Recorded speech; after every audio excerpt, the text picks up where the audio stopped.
Picture this, it's the middle of the night, and your car breaks down. Or, worse, you get hit with an unexpected medical bill. What do? If you don't have an emergency fund, panic sets in, and your financial future is at risk. But don't worry, you're not alone. In this video, I'm going to show you exactly how to build an emergency fund in 2025, even if you're on a tight budget. Stay tuned, because your financial security starts here.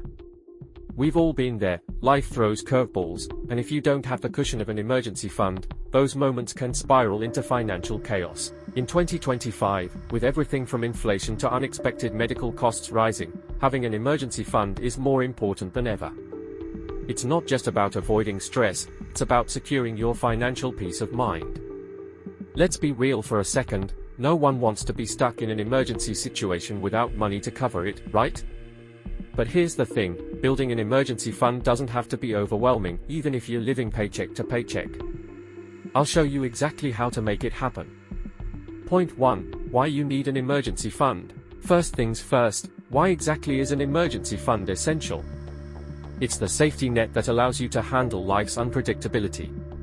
Job loss, unexpected medical bills, car repairs, these are the things that can break you financially if you don't have a cushion to fall back on.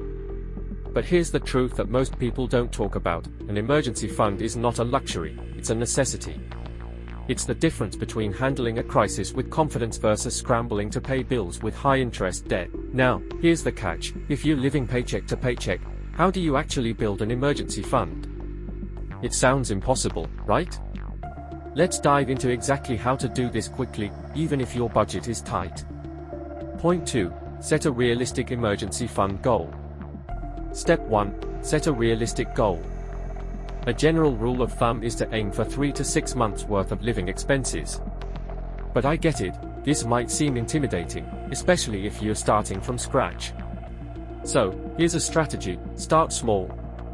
Set an initial goal of $1,000 as your first milestone. This amount will cover most basic emergencies, and it's a great first step to building momentum. Once you hit that $1,000 goal, keep going, work your way up to a full 3 to 6 months worth of expenses. The key here is to set a goal that feels achievable, so you don't get discouraged. But wait, don't just throw your money in any account. Here's the second piece of the puzzle, where do you park this emergency fund? Stay tuned for that. Point 3. Where to park your emergency fund. Now that you know how much to save, the next step is deciding where to keep that money.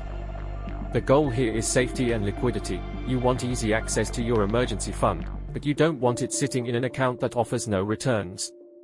One of the best options is a high-yield savings account. These accounts typically offer higher interest rates than regular savings accounts, so your emergency fund can grow a little while it sits there, ready for action. Another great option is a money market account. It's similar to a high-yield savings account, but often with slightly higher interest rates, though you might need to meet a higher minimum balance. But here's something most people overlook when choosing a savings account. What happens if inflation eats away at your savings? How do you beat that? I'll explain that in just a minute. Point 4. Automate your savings for consistency. One of the best ways to build your emergency fund quickly is to automate your savings. When you set up automatic transfers from your checking account into your emergency fund account, you're ensuring that you save consistently, without even thinking about it. Start small. Even if it's just $50 or $100 a month, the key is to make it automatic.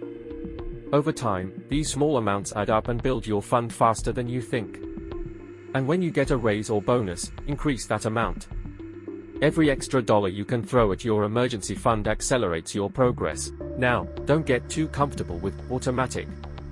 There's one crucial mistake I see people make when setting up their emergency funds, and you don't want to miss this. Let's talk about that next. Point 5. Avoid common emergency fund mistakes. Here's a huge mistake that can sabotage your emergency fund, treating it like an extra spending account. Your emergency fund is not for vacations, new gadgets, or even the latest fashion trends. This fund exists only for true emergencies, think medical bills, car repairs, or job loss. Another mistake is keeping your emergency fund in a low-interest account, where inflation can erode its value. Choose accounts that offer competitive interest rates to maximize your savings. And finally, there's one final key factor that can make or break your emergency fund. Want to know what it is? You have to stay with me until the end to find out. So, here's the summary. Building an emergency fund doesn't have to be difficult or overwhelming. Set a realistic goal, pick the right accounts, automate your savings, and avoid the common mistakes that drain your efforts. But the biggest thing you need to remember? Consistency. It's not about saving a huge amount all at once, it's about staying committed to saving regularly, even if it's just a small amount.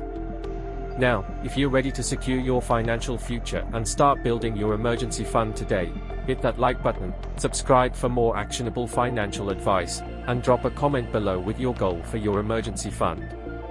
I want to hear how you're taking control of your financial future.